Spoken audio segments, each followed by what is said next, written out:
The National Energy Board, NEB, heard from landowners near Spruce Grove, Alberta, on Friday concerned about the route, timing and method of construction of the Trans Mountain Pipeline expansion.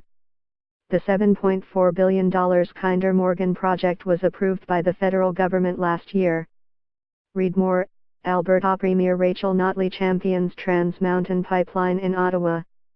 It will expand an existing pipeline between Edmonton and Burnaby, British Columbia, and triple the capacity of the pipeline. The NEB landowner hearings began at the end of November in Edson, Alberta, and Hinton, Alberta. In Spruce Grove on Friday, 4 groups of landowners and their lawyer were stating their cases as to why they oppose the route. Read more. Ottawa seeks conflict resolution panel for Trans Mountain Pipeline project. Some of the issues raised included the destruction of trees and safety during construction. Keelan Pedersen owns 22 acres west of the Yellowhead in Parkland County. He estimated he will lose about 1,000 trees because of pipeline construction. This is the original farmhouse on a quarter section.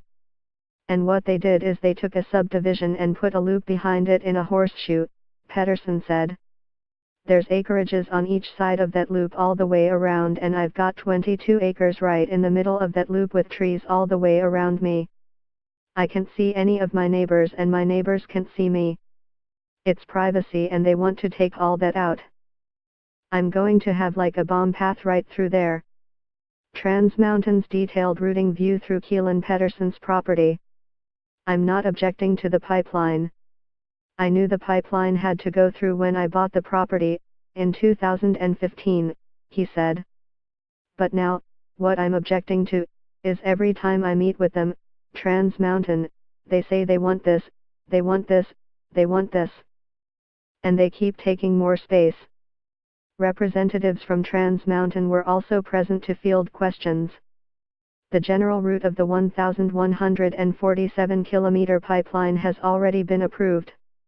These hearings will determine the exact placement of the new pipeline within the approved corridor. In all, about a dozen hearings are being held for land between Edmonton and Jasper. The NEB is expected to begin rolling out its decisions in the new year. One of the common issues all down the line is about trees, NEB's James Stevenson said. How many trees need to be cleared in the right-of-way?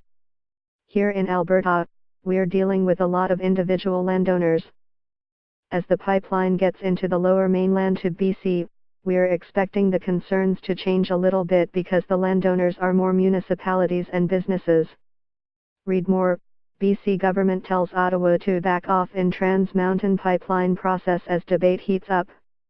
In BC, 66 of about 1,200 permits that are required for the Trans Mountain project to proceed have been approved. BC Environment Minister George Heyman said the remainder are waiting on additional environmental assessments and consultation with First Nations by Kinder Morgan. Kinder Morgan has appealed to the National Energy Board, arguing Burnaby in Metro Vancouver is wrongly withholding construction permits for its pipeline after it has been approved by the federal government.